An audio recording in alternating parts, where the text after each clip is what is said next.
I think there's nothing I like more than to be pulled off into a corner of a room, presented with a business issue, and asked for advice. Now, let's have ourselves a pocket sized pep talk because conversations like these are not only fulfilling, they occasionally provide terrific podcast material. A Pocket Sized Pep Talk, the podcast that can help energize your business and your life with a quick, inspiring message. Now, here's your host, Rob Jollis. As we continue to struggle with this beast of an economy, companies and organizations are still facing hirings and layoffs. The results can often create a kind of paranoia, and that can cloud our judgment. Let me present you with a classic case of the reason why. When we worry about layoffs, we may not be making the best career decisions. Given the times, our instincts might mislead us if we're not careful. While in New York, I sat and listened very carefully to the following story. It was a young woman who graduated from college in May and found a wonderful job with a major newspaper. As with most entry-level type jobs, she was placed in a pool of new hires. She joined a group of new hires and left-behinds who, for a lack of a better term, cannot seem to extract themselves from the initial pool of grunt work activities for the newspaper. But our young lady had worked hard, harder than her peers. She took on every assignment thrown her way without incident or question. No matter what they threw at her, she not only did it to the best of her ability, but she also did it with a can-do attitude. Not surprisingly, this type of hard work, attitude, and versatility caught the eye of management.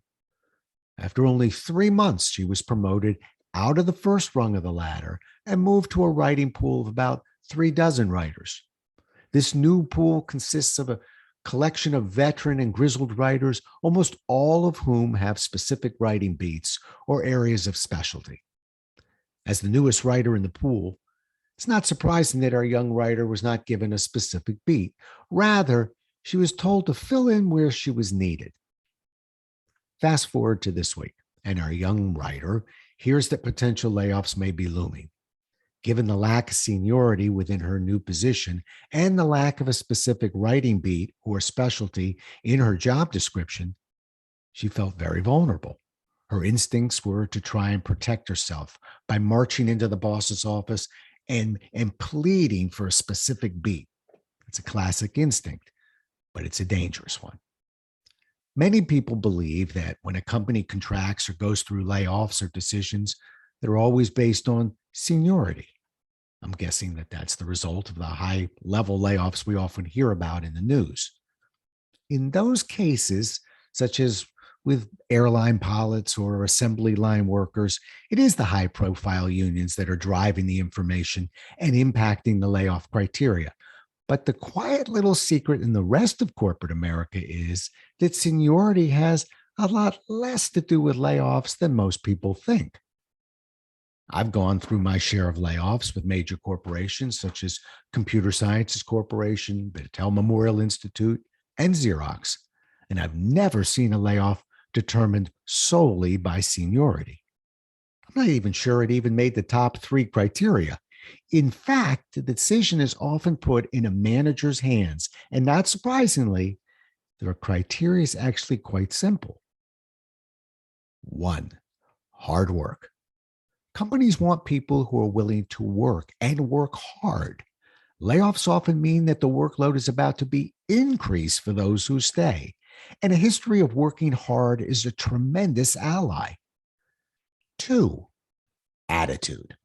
Companies want to keep employees that not only work well with each other, but who also get along with each other and the boss. A history of showing up with a smile on your face and eagerly doing what you're told is a tremendous ally. 3, versatility. Companies want to keep the employees who have the flexibility to do the most. Contraction can often mean filling the holes of those let go, and more versatility means more protection. A history of being able to take whatever it is thrown at you and figuring out a way to do it well is a tremendous ally.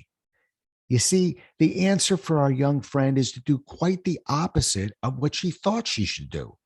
She should not run into the boss's office and plead for a specific beat. She hasn't earned that yet. And rather than protect her, it could make her, well, it could contribute to her downfall.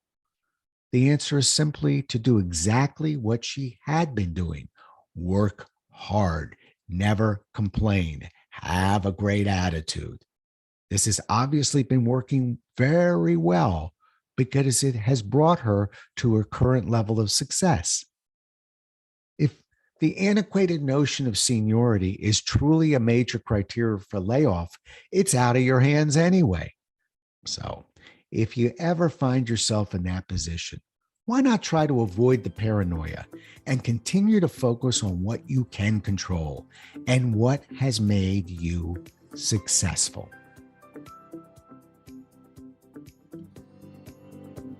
Thanks so much for listening. If you enjoyed today's show, please rate and recommend it on iTunes, Outcast, or wherever you get your podcasts. You can also get more information on this show and Rob at jollis.com.